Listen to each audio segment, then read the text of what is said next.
Mateo volvió al viejo caserón de campo de su familia tras la muerte de su abuela. Era un lugar aislado, rodeado por un bosque denso y antiguo que siempre le había parecido a la vez mágico y amenazante. Su tarea era vaciar la casa, clasificar una vida de recuerdos antes de ponerla en venta. Mientras desempolvaba el ático, encontró un baúl con sus juguetes de la infancia y junto a ellos un pequeño libro de cuentos escrito a mano por su abuela. La caligrafía era temblorosa. El título era «No dejes que te cosa la sombra». Recordó la historia al instante. Era el cuento que su abuela le leía no para dormirlo, sino para advertirle. Hablaba de una criatura del bosque a la que llamaba el sastre de sombras. No era un monstruo de dientes y garras, era algo más sutil, más perverso. Según el cuento, esta criatura estaba hecha de crepúsculo y retales de oscuridad. Se sentía atraída por la soledad y la pena, y su obsesión era remendar las cosas. Si perdías un botón, podías encontrar uno idéntico en el umbral de tu puerta al día siguiente. Si se rompía un juguete, aparecía reparado en tu habitación. Pero los regalos del sastre tenían un precio. A cambio de cada objeto reparado o devuelto, la criatura tomaba un pequeño hilo de tu sombra y lo cosía a la suya. Al principio, era imperceptible, pero poco a poco, tu sombra se volvía más lenta, más oscura. Se movía cuando tú no lo hacías, y cuando el sastre había cosido suficientes hilos, podía tirar de ellos y arrastrar tu alma con él al bosque, dejando solo un cuerpo vacío. La única regla para evitarlo era nunca, jamás, aceptar sus regalos y estar dentro de casa antes de que el sol se ocultara por completo, cuando las sombras se alargan y se vuelven confusas. Mateo sonrió con nostalgia. ¡Qué imaginación la de su abuela! Dejó el libro a un lado y siguió con su trabajo. Esa tarde, mientras limpiaba el jardín, la cadena de su reloj, una herencia de su abuelo, se rompió. El reloj cayó en la hierba alta. Lo buscó durante 1 hora, pero se hizo tarde y se rindió, frustrado. A la mañana siguiente, al abrir la puerta principal para tomar un poco de aire fresco, tropezó con algo. Era su reloj. Estaba en el felpudo, perfectamente limpio, y la cadena estaba reparada, unida con un eslabón de un metal oscuro y opaco que no reconoció. Un escalofrío recorrió a Mateo. Pensó que quizás algún vecino lo había encontrado, aunque no había visto a nadie en días. Se puso el reloj, sintiendo un frío extraño emanar del nuevo eslabón. Los incidentes continuaron. Una taza de porcelana que se le resbaló y se hizo añicos apareció entera en el escurridor a la mañana siguiente. Un libro con una página arrancada que encontró en el estudio apareció al día siguiente con la página de vuelta en su sitio, pegada con una especie de resina oscura y pegajosa. Mateo empezó a sentirse profundamente inquieto. El cuento de su abuela resonaba en su cabeza. Comenzó a notar su sombra. Al principio, creyó que era la luz del atardecer jugando trucos, pero no había duda. Su sombra parecía perezosa. Cuando él se detenía bruscamente, la sombra tardaba una fracción de segundo en alcanzarlo. Cuando levantaba un brazo, la sombra lo hacía con una lentitud pastosa, antinatural. El pánico se instaló. Releyó el cuento de su abuela, pero esta vez no con nostalgia, sino con un terror creciente. En las últimas páginas, encontró una anotación con una letra casi ilegible por el temblor. No es un cuento. Se llevó a tu abuelo. Su sombra se desvaneció durante 1 semana. Luego él también lo hizo. Solo quedó su ropa. El sastre lo descosió de este mundo. Mateo sintió que el suelo se abría bajo sus pies. Su abuelo no había abandonado a su abuela, como le habían dicho. Había sido descosido. Esa misma tarde, Mientras el sol comenzaba a ponerse, tiñendo el cielo de naranja y púrpura, Mateo estaba en la cocina cuando vio algo por la ventana. En el borde del bosque, donde las sombras eran más largas y profundas, vio una figura. Era alta y delgada, casi como un hombre hecho de palos y harapos oscuros. No tenía rostro, solo una negrura vacía, y en sus manos increíblemente largas y delgadas sostenía algo que brillaba débilmente, una aguja hecha de hueso o plata y un largo hilo que parecía tejido de la propia noche. Era el sastre de sombras, y estaba mirándolo. Mateo retrocedió de la ventana con el corazón en la garganta. Corrió por la casa, cerrando todas las cortinas, bloqueando todas las puertas. Su propia sombra se arrastraba detrás de él, oscura y pesada, como si estuviera empapada en alquitrán. Podía sentir el tirón, un tirón físico en su alma, que lo atraía hacia el bosque.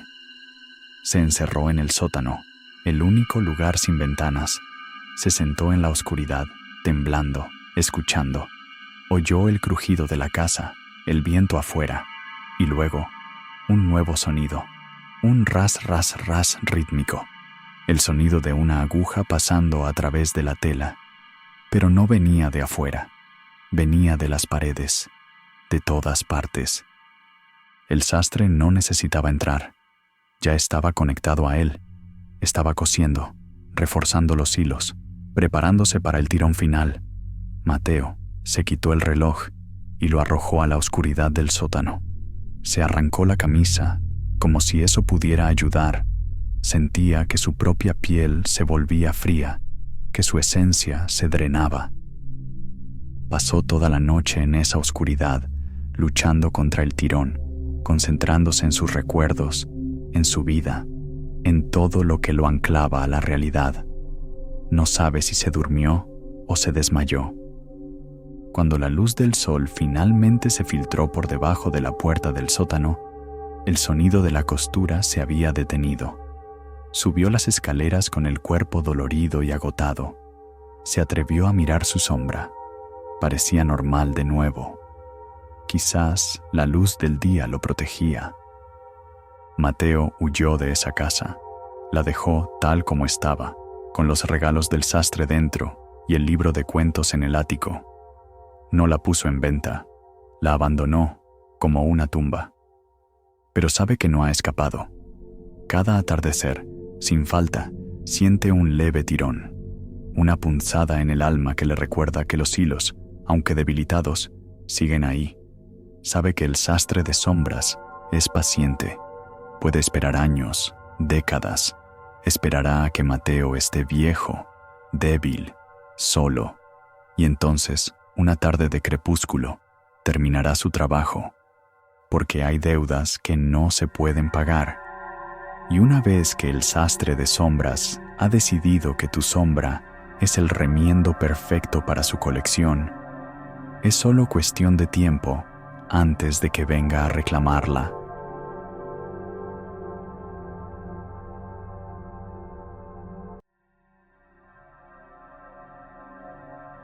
El metro a las 10 de la noche es un lugar extraño.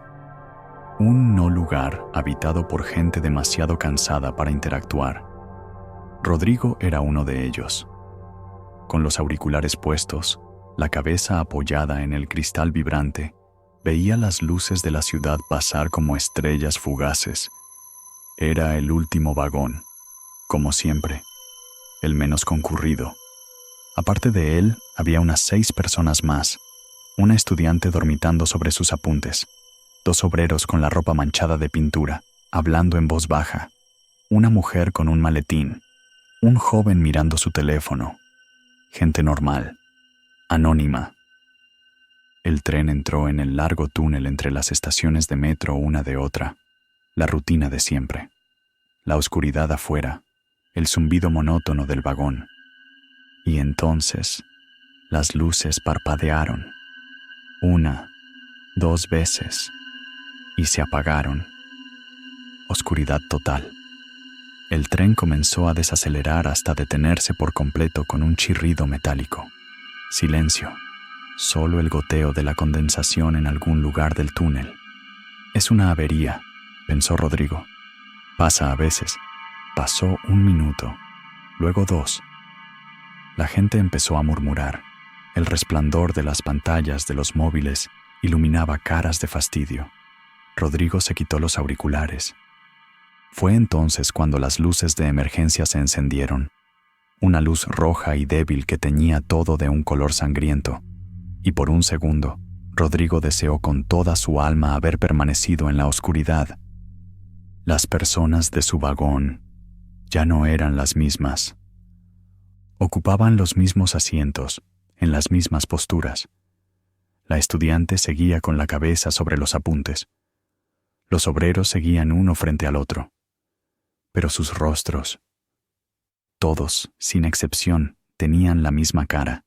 Una cara pálida, de piel cerosa y tirante, sin arrugas, sin imperfecciones, sin labios, solo una línea fina y recta. Y los ojos eran grandes, redondos, completamente negros y sin parpadeo. Miraban todos al frente, inmóviles, como maniquíes. El joven que antes miraba su teléfono, ahora sostenía el aparato apagado con dedos rígidos, su cara vacía también mirando a la nada. Un grito se ahogó en la garganta de Rodrigo. Estaba paralizado por el terror. Eran las mismas ropas, los mismos cuerpos, pero las cabezas habían sido reemplazadas. Y entonces, las luces de emergencia se apagaron. Otra vez la oscuridad absoluta. Rodrigo no se atrevía a respirar. El silencio era total. Ya no había murmullos. Ya no había el sonido de la respiración de los otros. Solo la suya, que sonaba como un fuelle roto en sus oídos. Sintió un movimiento en la oscuridad, un leve crujido de tela. Luego otro. Se estaban moviendo. Acurrucado en su asiento, intentó hacerse invisible. Rezó porque fuera una pesadilla, una alucinación por el cansancio. Escuchó un sonido suave, un año. Venía de cerca. Lentamente, algo rozó su pantalón, frío y liso, como el plástico. Contuvo un sollozo. Lo que fuera que era, estaba palpando el espacio a su alrededor, buscándolo. Y entonces, justo a su lado, donde estaba sentada la estudiante, escuchó un susurro, una voz sin inflexiones, sin emoción, como el sintetizador de voz de un GPS antiguo. Hay uno, aquí. Antes de que pudiera reaccionar, las luces principales del vagón volvieron con un zumbido cegador. Rodrigo parpadeó, deslumbrado. Miró a su alrededor. La estudiante dormitaba. Los obreros hablaban en voz baja. La mujer del maletín leía un documento. El joven sonreía a la pantalla de su teléfono. Todo era normal, exactamente como antes de que se fuera la luz. El tren se sacudió y comenzó a moverse de nuevo, saliendo lentamente del túnel hacia las luces de la estación. Rodrigo sudaba frío, temblando. ¿Lo había imaginado todo? Tenía que ser eso. El estrés, el cansancio. Se levantó, tembloroso, mientras el tren se detenía en la plataforma. Las puertas se abrieron, se apresuró a salir, a mezclarse con la gente, a volver al mundo real. Mientras caminaba por la plataforma, se atrevió a mirar atrás, hacia el vagón. Los pasajeros normales empezaban a bajar. La estudiante, los obreros, todo en orden. Pero justo antes de que las puertas se cerraran, la última persona en bajar, la mujer del maletín, se giró. Su mirada se cruzó con la de Rodrigo. Por un instante, su rostro se contrajo. La piel pareció aflojarse y sus ojos se ensancharon, volviéndose 2 pozos negros y vacíos. Una fina línea reemplazó sus labios. La cara vacía. Duró menos de 1 segundo. Luego volvió a la normalidad. le dedicó una pequeña sonrisa a Rodrigo, una sonrisa que no llegó a sus ojos y se dio la vuelta, perdiéndose entre la multitud. Rodrigo se quedó petrificado en la plataforma, mientras el tren desaparecía en el túnel. No lo había imaginado. Eran reales y podían cambiar. Podían esconderse. Podían estar en cualquier parte, en cualquier vagón, en cualquier multitud.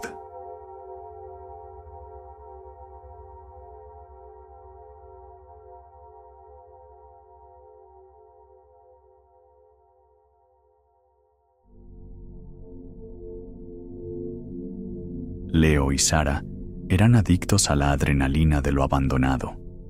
Su canal de YouTube, Crónicas del Óxido, tenía una modesta pero leal base de seguidores. Su próximo objetivo era la joya de la corona de la exploración local, la antigua fábrica de muñecas, La Pequeña Sonrisa, cerrada en los años 60 tras una serie de extraños accidentes y la misteriosa desaparición de su dueño, un hombre llamado Julián Valdés. La leyenda local, la superstición que los viejos del pueblo susurraban, era que Valdés nunca se fue. Decían que su alma se había quedado atrapada, fusionada con el edificio, para cuidar de sus niñas de porcelana. Una noche sin luna, armados con linternas y cámaras, Leo y Sara se colaron por una ventana rota. El interior era una catedral de polvo y sombras. Máquinas oxidadas se alzaban como ídolos olvidados. Estanterías repletas de torsos, piernas y cabezas de muñecas sin ensamblar los observaban desde la penumbra. El aire era denso, inmóvil, y cada paso que daban resonaba en el vasto espacio, como si el propio edificio contuviera la respiración.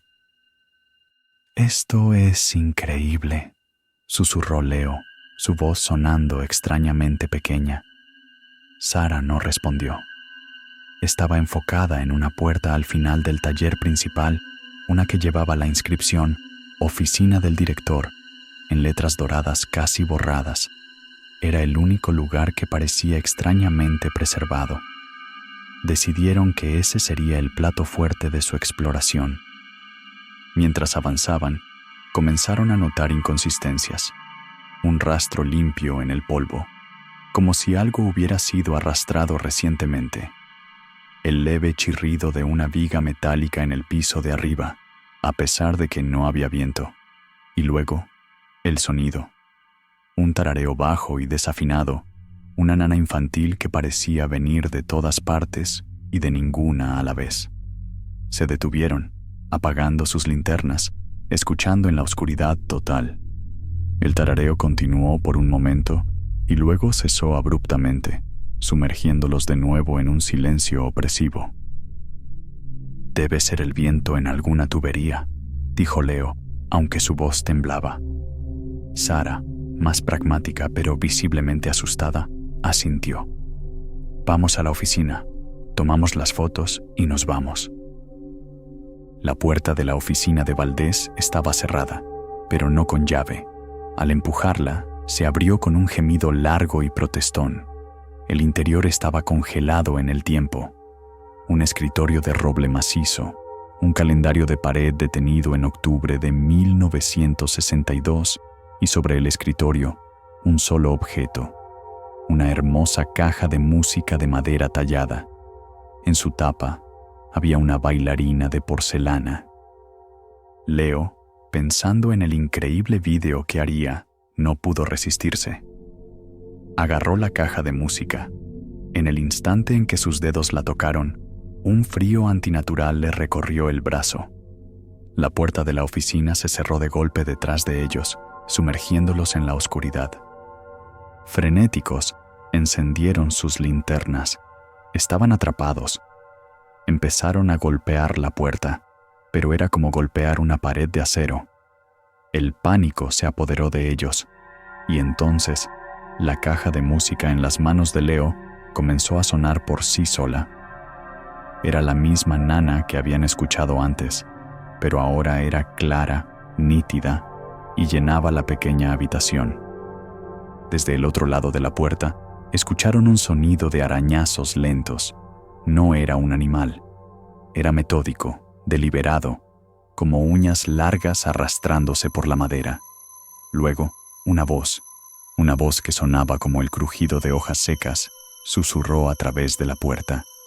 «Devuélvela». Aterrorizados, Leo y Sara se acurrucaron en un rincón. Leo, con la caja de música aún sonando, la arrojó hacia la puerta. «Tómala, quédatela». Srenia. La música se detuvo. Los arañazos cesaron. Durante un minuto que pareció una eternidad, solo se escuchaba el latido de sus propios corazones. Lentamente, el pomo de la puerta comenzó a girar. La puerta se abrió, pero no había nadie allí, solo el taller oscuro y silencioso. No lo pensaron dos veces. Corrieron sin mirar atrás, saltaron por la ventana y no se detuvieron hasta llegar a su auto. Ya en la seguridad de su casa, temblando, revisaron el metraje. Todo estaba allí: el tarareo, la puerta cerrándose, sus gritos. Pero fue la última toma la que los heló. Mientras huían, la cámara de Sara, que colgaba de su cuello, grabó por un segundo el reflejo en un trozo de vidrio roto. En el reflejo se veía la entrada de la fábrica, y de pie, en la oscuridad del umbral, había una figura alta y demacrada, con brazos y piernas demasiado largos, como los de una muñeca mal ensamblada. Sostenía la caja de música en una mano, y su rostro no tenía rostro, solo una superficie lisa y pálida de porcelana, agrietada por una sonrisa grotescamente amplia. Leo y Sara borraron el video, abandonaron su canal y nunca volvieron a entrar en un lugar abandonado. Pero la historia no termina ahí. La leyenda local cambió. Ya no solo se habla del fantasma del dueño. Ahora, los pocos que se atreven a acercarse a la fábrica por la noche juran que a veces, desde las ventanas rotas, se ven dos nuevas figuras. Se mueven torpemente entre las sombras, con la piel pálida y los ojos vidriosos, cuidando eternamente de las niñas de porcelana. Porque hay lugares que no solo guardan ecos, guardan a sus visitantes, y el guardián del eco siempre se asegura de que su colección siga creciendo.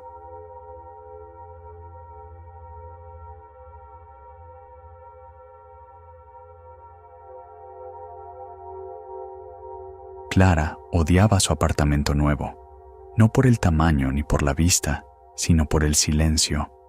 Un silencio antinatural para un edificio de 20 pisos. Durante el día era un mausoleo, pero de noche el silencio se rompía. Todo empezaba alrededor de las 2 de la madrugada. Era un sonido débil, casi imperceptible al principio. Un rasquido. Venía de la pared que compartía con el apartamento 802. Al principio, pensó que era un ratón. Puso trampas. Nada. El sonido se hizo más insistente. Ya no era un simple rasquido. Era rítmico. Rasca, pausa, rasca, rasca, pausa, rasca. Como un código Morse hecho con una uña larga y afilada sobre yeso. La mantenía despierta, noche tras noche. Se quejó con el portero, un hombre mayor llamado Don Manuel, que parecía permanentemente aburrido. «¿El 802?» dijo él, sin levantar la vista de su periódico. «Ahí vive la señora Aponte, una viejita muy callada. No creo que haga ruido». Clara insistió. «Es un rasquido todas las noches. Es insoportable». Don Manuel suspiró. «Hablaré con ella». Pero el ruido no cesó. De hecho, empeoró. Ahora, al rasquido se le sumaba un susurro, un siseo bajo y gutural que se colaba por los conductos de ventilación. No entendía las palabras, pero el tono era de un hambre voraz.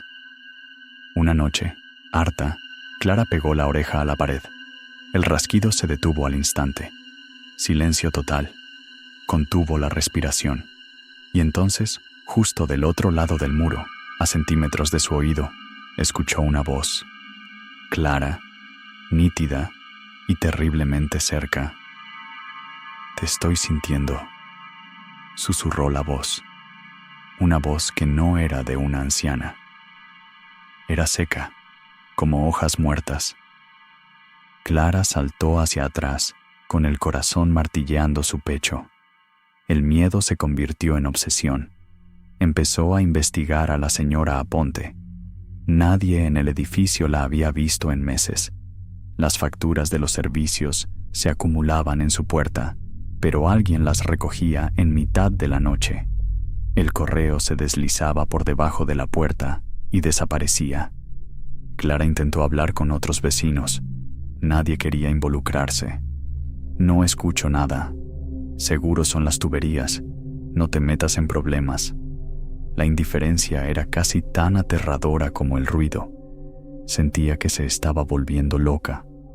Una madrugada, el rasquido fue tan violento que sonó como si garras estuvieran a punto de atravesar la pared. Clara, armada con una escoba y todo el valor que pudo reunir, salió al pasillo y aporreó la puerta del 802. «Señora Aponte, basta ya. Voy a llamar a la policía». El ruido cesó. El silencio del pasillo era denso, pesado. Clara esperó. La puerta del 802 se abrió, pero no del todo, solo una rendija. Una cadena oxidada la mantenía en su lugar. En la oscuridad del interior no se veía nada, solo se percibía un olor dulzón y nauseabundo, a carne pasada y a polvo de tumba. «¿Sí?», siseó la voz desde adentro, la misma voz seca y terrible de la pared. «El ruido», tartamudeó Clara, «tiene que parar». Una risa seca, como el crujir de ramas, brotó de la oscuridad. «El ruido no soy yo, es el hambre. Siempre tiene hambre». De repente, algo pálido y delgado se asomó por la rendija de la puerta. No era una mano, eran 3 dedos largos, huesudos, con uñas amarillentas y curvas que parecían garras. Los dedos tantearon el aire por un segundo antes de retirarse.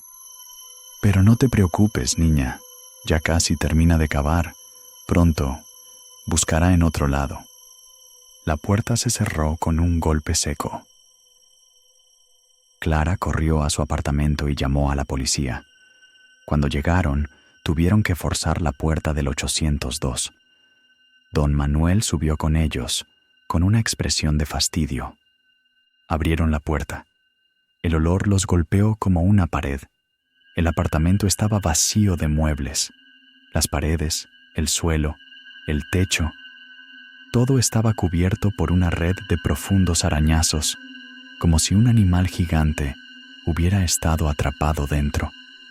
En el centro de la sala, en el suelo, encontraron el cuerpo momificado de la señora Aponte.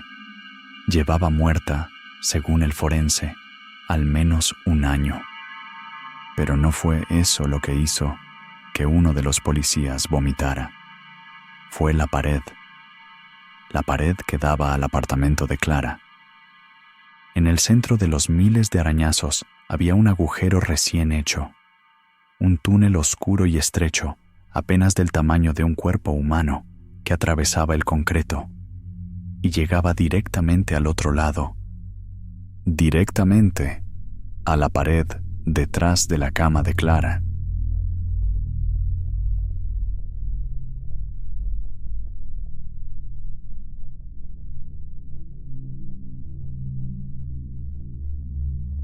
Esteban estaba limpiando el desván de sus padres después de su fallecimiento.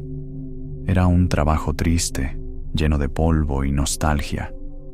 Entre cajas de adornos navideños y ropa vieja, encontró un tesoro, una caja de cintas de VHS, películas caseras, su infancia en formato de 4x3. Esa noche, desempolvó el viejo reproductor de video. La primera cinta que puso era de su 7º cumpleaños. La calidad era terrible, llena de ruido visual y colores desvaídos. Pero ahí estaba él, un niño con el pelo revuelto soplando las velas de una tarta de Spider-Man. Vio a su madre, joven y sonriente. A su padre, haciéndole muecas detrás de la cámara. La nostalgia era un bálsamo. Entonces, lo vio. Por una fracción de segundo. En el fondo, junto a la puerta de la cocina, había una figura. Un hombre alto y extremadamente delgado, vestido con un traje oscuro y anticuado. Estaba inmóvil, simplemente observando la fiesta. Su rostro era una mancha pálida e indistinguible en la mala calidad de la cinta. Esteban frunció el ceño, rebobinó, reprodujo la escena en cámara lenta. Sí, estaba ahí. No era un invitado que recordara, no era un familiar, era un extraño en su fiesta de cumpleaños. Pensó que sería un amigo de sus padres que había olvidado. Siguió viendo. La siguiente escena era en un parque. Él, de unos 8 años, aprendiendo a montar en bicicleta. Su padre corría a su lado, sosteniendo el asiento. Y allí, a lo lejos, sentado en un banco bajo un árbol, estaba el mismo hombre del traje. Inmóvil, observando. El bálsamo de la nostalgia se convirtió en un hielo que le recorría las venas. Puso otra cinta. Navidad de 1998. La familia abriendo regalos junto al árbol. La cámara panea por la sala y por un instante se ve el reflejo en una de las bolas de cristal del árbol. En el reflejo distorsionado, junto al camarógrafo, su padre, estaba el hombre pálido, su rostro una máscara sin expresión. Esteban pasó toda la noche viendo las cintas. El hombre estaba en todas. En un viaje a la playa, era una silueta lejana en el muelle. En la grabación de un acto escolar, estaba entre el público, 2 filas detrás de sus padres. Siempre en segundo plano, siempre quieto, siempre observando. Nunca interactuaba. Nadie parecía notarlo. Era como un fallo en la realidad que solo la cinta era capaz de capturar. A la mañana siguiente, con los ojos rojos y la mente acelerada, buscó los álbumes de fotos. Pasó las páginas con manos temblorosas, y el terror lo confirmó. Ahí estaba, en la foto de su bautizo, su rostro pálido asomándose por detrás de un pilar en la iglesia. En una foto de vacaciones, era una cara borrosa en la ventana de un autobús turístico. No era un fallo de la cinta. Había estado allí. Realmente había estado allí. Pero lo peor no fue eso.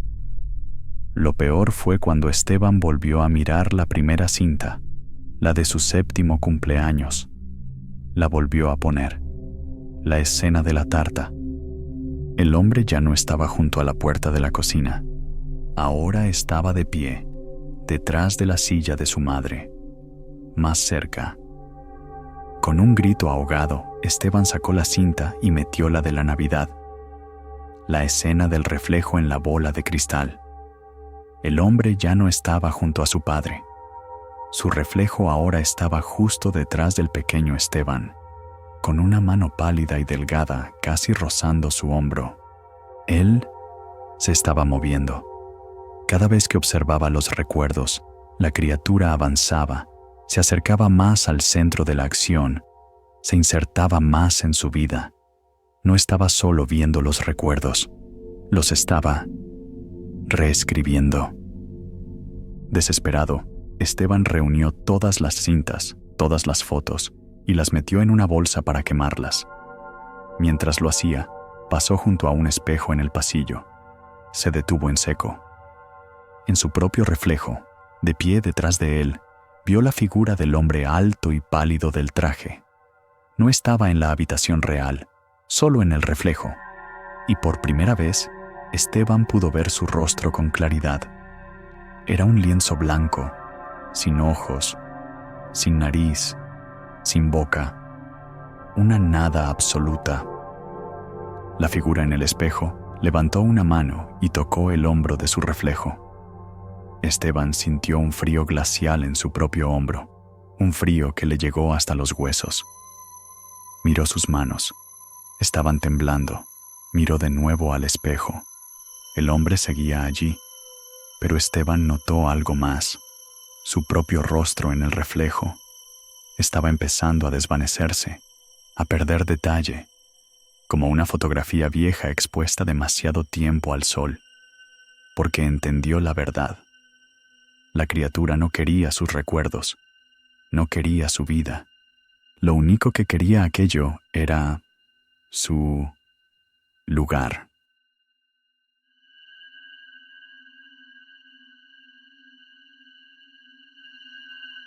Javier era un hombre de lógica, un vendedor de equipos médicos que se enorgullecía de su escepticismo.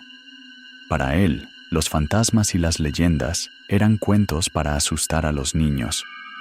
Su vida era una serie de hechos comprobables y rutas planificadas en el GPS.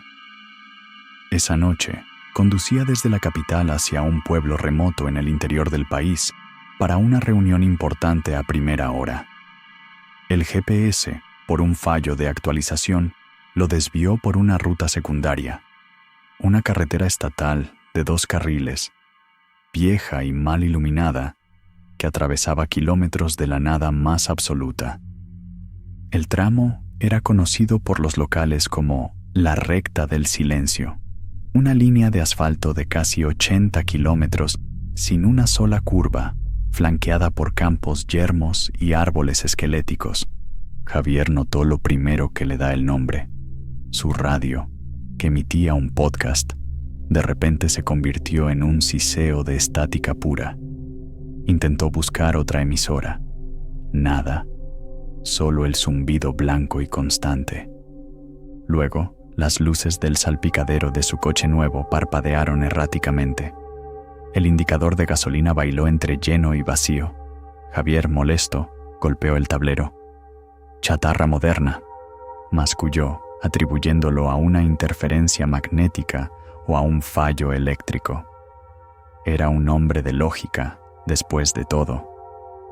Fue entonces cuando la vio. A lo lejos, una única luz amarilla parpadeaba en la oscuridad. A medida que se acercaba, la forma se definió. Una vieja cabina de peaje, oxidada y anacrónica, plantada en medio de la nada. No había señales que la anunciaran, ni barreras, ni otros carriles, solo esa caseta solitaria. Dentro, una silueta apenas visible. Javier redujo la velocidad, confundido. No recordaba ningún peaje en esa ruta.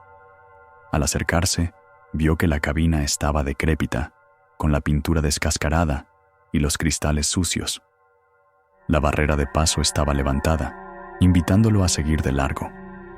Pero la norma, el hábito, lo hizo detenerse. La ventanilla se deslizó y una mano enguantada en cuero gastado salió con la palma hacia arriba. Javier no podía ver el rostro del cobrador, oculto en la penumbra de la cabina. «Buenas noches», dijo Javier, bajando la ventanilla. «No sabía que había un peaje aquí. ¿Cuánto es?» El silencio fue la única respuesta durante un largo instante. Luego, una voz resonó, no desde la cabina, sino directamente desde la radio del coche, clara y nítida a pesar de la estática que la rodeaba. Era una voz grave, rasposa, como la de un fumador empedernido. «El precio es un recuerdo, uno que duela», dijo la voz de la radio. Javier frunció el ceño. «¿Disculpe? ¿Es una broma?»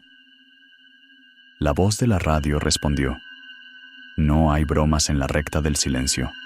Todos pagan el peaje. Un recuerdo verdadero, uno que le pese en el alma.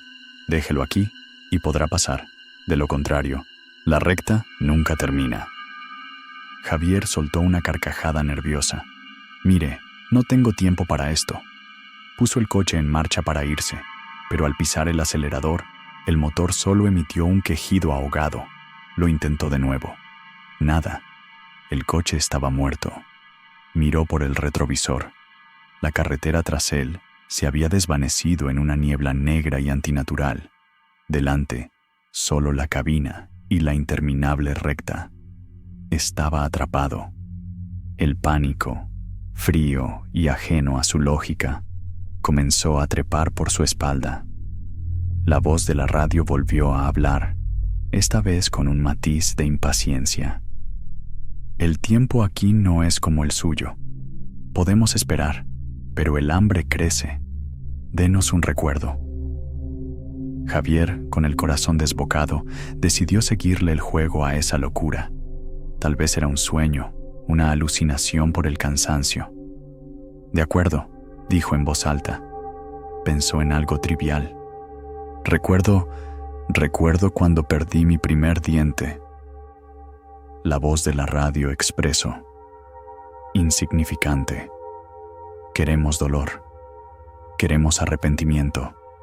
Algo que lo mantenga despierto en la noche. La presión en el aire se hizo insoportable. Sentía como si miles de ojos invisibles lo estuvieran juzgando desde la oscuridad. Se dio cuenta de que no tenía opción. Tenía que darle algo real. Con la garganta seca, rebuscó en los rincones oscuros de su mente, en los lugares que nunca visitaba, y allí estaba, el recuerdo, el que lo avergonzaba, el que definía su mayor fracaso como persona. Mi padre, comenzó Javier con la voz rota. Estaba enfermo en el hospital, cáncer. Me llamó una noche cerca del final, me pidió que fuera, que solo quería hablar. Y yo no fui. Tenía una reunión importante al día siguiente, una de esas que te cambian la vida. Le dije que iría por la mañana. Murió esa misma noche. Solo. Nunca me perdoné por no haber estado allí, por haber elegido mi ambición sobre él. Mientras hablaba, las lágrimas corrían por su rostro. El dolor de esa memoria, enterrado durante años bajo capas de excusas y autoengaño, emergió con una fuerza devastadora. Sintió un tirón violento en su mente, como si algo le estuviera siendo arrancado a la fuerza. En cuanto la confesión terminó, la mano en la ventanilla se retiró. La radio volvió a la estática pura, y el motor del coche rugió de vuelta a la vida por sí solo. La barrera, que siempre había estado arriba, bajó y subió de nuevo con un chasquido metálico, como una despedida. Sin pensarlo 2 veces, Javier pisó el acelerador a fondo, dejando atrás la cabina de peaje. Condujo durante lo que parecieron minutos, y de repente vio las luces del pueblo a lo lejos. La recta del silencio había terminado. Llegó a su hotel temblando. Se miró en el espejo. Era el mismo hombre, pero se sentía más ligero. Intentó recordar el rostro de su padre en esa cama de hospital, el sonido de su voz en el teléfono, y no pudo. El recuerdo ya no estaba. El dolor, la culpa, el arrepentimiento, todo se había ido. Pero también se había ido el rostro de su padre en sus últimos días, la última conversación que tuvieron, buena o mala. El peaje no solo se había llevado el dolor, se había llevado el momento entero. Le había arrancado una parte de su historia, dejando una cicatriz limpia y vacía.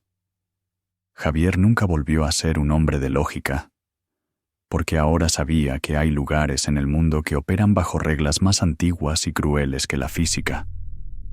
Y cada vez que pasa por una carretera solitaria por la noche y la radio enmudece, baja la velocidad y reza.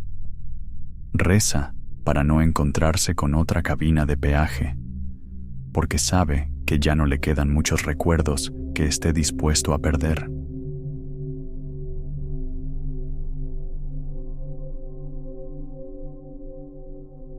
Clara y Leo acababan de mudarse a su primera casa juntos. Era una construcción modesta, con ese olor a pintura fresca y promesas que embriaga a las parejas jóvenes. Estaban en esa fase de sus vidas donde cada objeto comprado es un pilar de su futuro en común. Fue en una pequeña tienda de antigüedades, de esas que huelen a madera vieja y a polvo de décadas, donde lo encontraron. Era un espejo de cuerpo completo, con un marco de madera oscura tallada con intrincados patrones de hojas y enredaderas. No era ostentoso, pero tenía una presencia innegable. El vendedor, un anciano con ojos nublados por las cataratas, les dio un precio ridículamente bajo. «Ha estado aquí mucho tiempo», dijo con una voz rasposa. «Nadie lo quiere.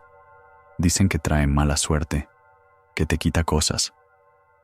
Clara se rió, pensando que era una táctica de venta pintoresca. Leo, siempre más pragmático, revisó el cristal y la madera. Estaba en perfecto estado. Lo compraron sin dudarlo y lo instalaron al final del pasillo del segundo piso, un lugar perfecto para una última mirada antes de bajar. Los primeros días fueron idílicos. El espejo parecía darle profundidad y elegancia al pasillo. Pero la primera nota discordante no tardó en llegar. Una noche, mientras subía a la habitación, Clara se detuvo frente al espejo. Por un instante, solo un parpadeo, tuvo la extraña sensación de que su reflejo no había sonreído con ella. La imagen le había devuelto una mirada vacía, casi evaluadora. Lo atribuyó al cansancio, a la luz tenue del pasillo. Un simple juego de sombras. Pero las sombras comenzaron a jugar con más frecuencia. Leo fue el siguiente. Se estaba afeitando una mañana en el baño, pero la puerta estaba abierta y podía ver el espejo del pasillo por el reflejo del botiquín. Juraría haber visto una figura oscura pasar por detrás de su propio reflejo en el espejo lejano. Salió al pasillo. No había nadie. La casa estaba en silencio. Los incidentes se hicieron más extraños y, sobre todo, más personales. Clara comenzó a olvidar cosas pequeñas: las llaves del coche, una cita con el dentista, el nombre de un compañero de trabajo. Leo se burlaba amistosamente, diciéndole que estaba más distraída que de costumbre. Pero un día, durante una cena con amigos, Clara no pudo recordar el nombre de la playa donde Leo le había propuesto matrimonio. Simplemente se había ido. El recuerdo era una página en blanco.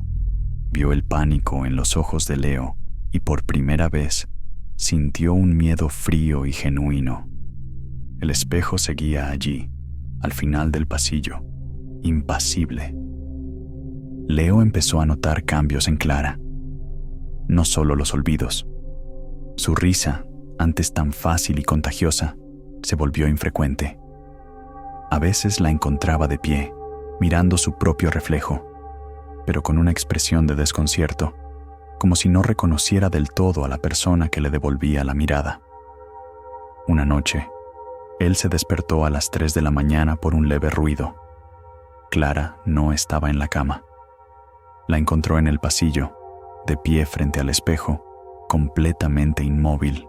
La llamó por su nombre, 1, 2 veces. Cuando finalmente se giró, sus ojos estaban desenfocados y le preguntó con una voz ajena: «¿Quién eres?». El terror se apoderó de Leo. La sacudió suavemente y ella pareció despertar de un trance, confundida y asustada, sin saber cómo había llegado allí. Fue entonces cuando Leo recordó las palabras del anciano. «Te quita cosas». No se refería a la suerte. Se refería a ellos, a sus recuerdos, a sus esencias. El espejo no reflejaba, consumía. Cada mirada era un pequeño bocado para la entidad que vivía dentro de él. Desesperado, Leo investigó la simbología de las tallas del marco. Descubrió que no eran simples hojas, eran representaciones de una planta parásita, conocida en el folclore de algunas regiones olvidadas como la ladrona de alientos. La superstición decía que los espejos hechos con la madera de árboles donde crecía esta planta se convertían en prisiones para un espíritu hambriento que se alimentaba de la vida de quienes se reflejaban en él. No te mataba el cuerpo, te vaciaba por dentro, hasta que solo quedaba una cáscara. Esa misma noche, mientras Clara dormía un sueño inquieto y plagado de pesadillas, Leo decidió actuar. No podía simplemente romperlo. La leyenda advertía que liberar al espíritu sería aún peor. Tenía que cubrirlo, cegarlo. Bajó al garaje y cogió una lona gruesa y opaca. Subió las escaleras en silencio, conteniendo la respiración. El corazón le martilleaba en el pecho. Al llegar al final del pasillo, el espejo pareció oscurecerse. La madera crujió como si protestara. Tuvo la certeza absoluta de que no estaba solo. Una presencia gélida llenaba el espacio. Cuando se acercó, su propio reflejo lo detuvo. No era él. La figura en el espejo era una versión demacrada y gris de sí mismo, con los ojos hundidos en cuencas oscuras.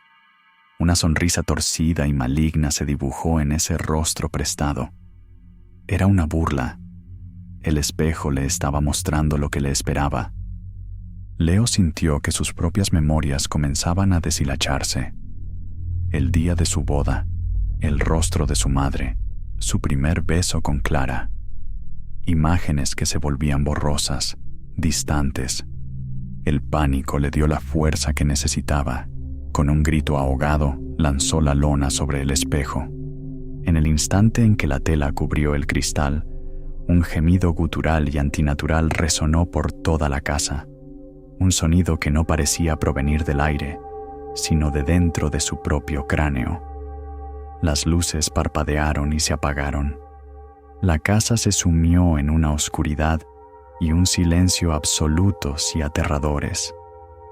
Leo y Clara se mudaron a la semana siguiente.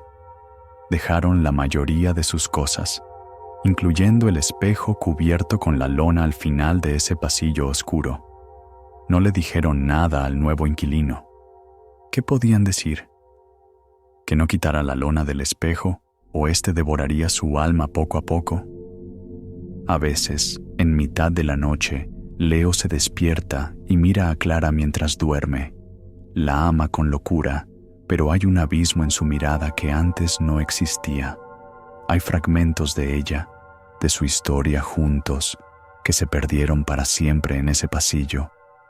Y hay noches en las que él mismo busca un recuerdo preciado y solo encuentra un vacío, porque el espejo es un ladrón paciente, y aunque ya no puedan verlo, ambos saben, con una certeza que les hiela los huesos, que una parte de ellos sigue allí, atrapada detrás de la lona, mirando desde la oscuridad, esperando a que alguien, algún día, vuelva a desvelar su reflejo hambriento.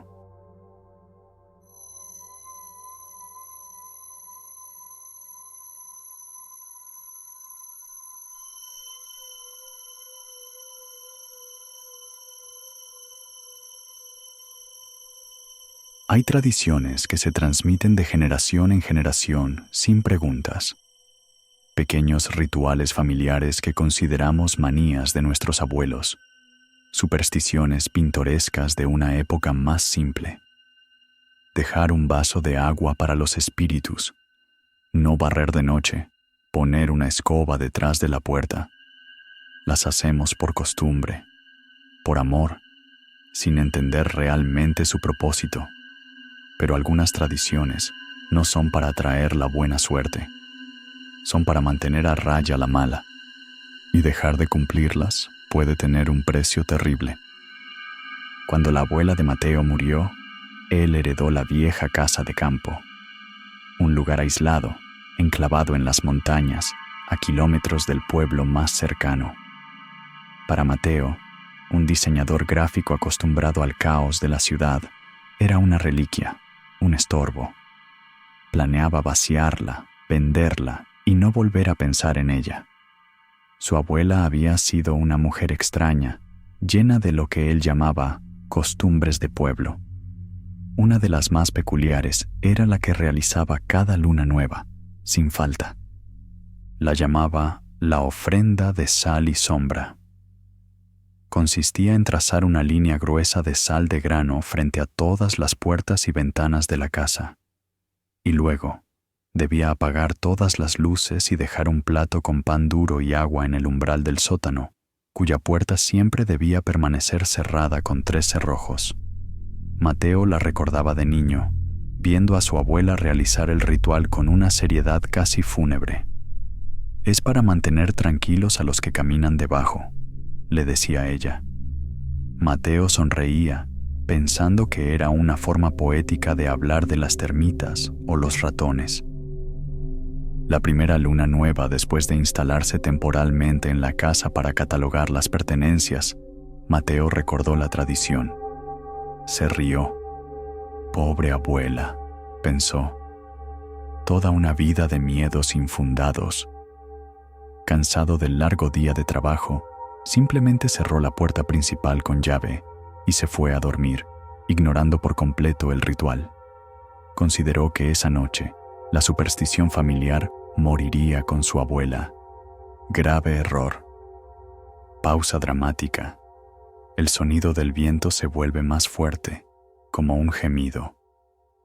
Alrededor de las 3 de la mañana lo despertó un sonido, un arañazo. Venía de abajo, del sótano. Sonaba como un perro grande, rascando con insistencia la madera. Mateo, molesto, asumió que algún animal se había colado. Bajó las escaleras, armado con una escoba. Al llegar al pasillo que daba al sótano, el arañazo se detuvo. El silencio era absoluto. Se encogió de hombros y volvió a la cama. Al día siguiente, notó algo extraño. En la puerta del sótano, en la madera, había 3 marcas de arañazos profundas y paralelas.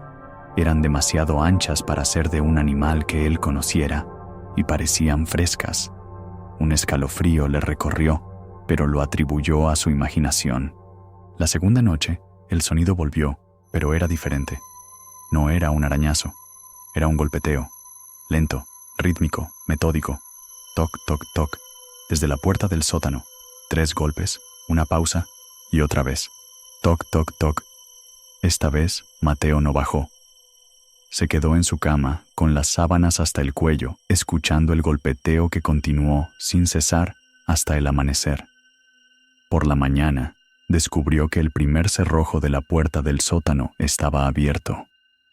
La cerradura no estaba forzada, simplemente estaba girada, como si alguien la hubiera abierto desde dentro. El pánico empezó a filtrarse en su escepticismo. Recordó las palabras de su abuela. Buscó en sus viejos diarios, y lo que encontró le heló la sangre.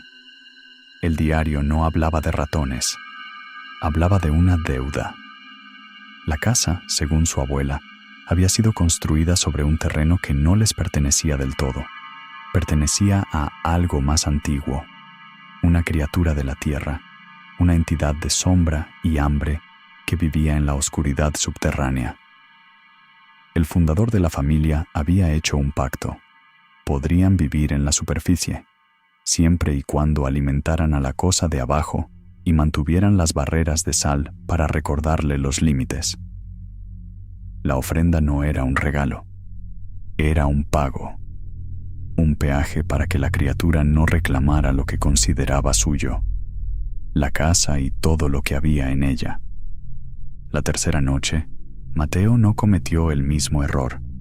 Compró sal, mucha sal. Trazó líneas gruesas y torpes frente a cada puerta y ventana, con las manos temblorosas. Apagó todas las luces y dejó el pan y el agua frente a la puerta del sótano. Se encerró en su cuarto, rezando para que funcionara. Esa noche no hubo arañazos ni golpes. Hubo silencio. Un silencio tan profundo y antinatural que era peor que cualquier ruido. Mateo no durmió, solo esperó.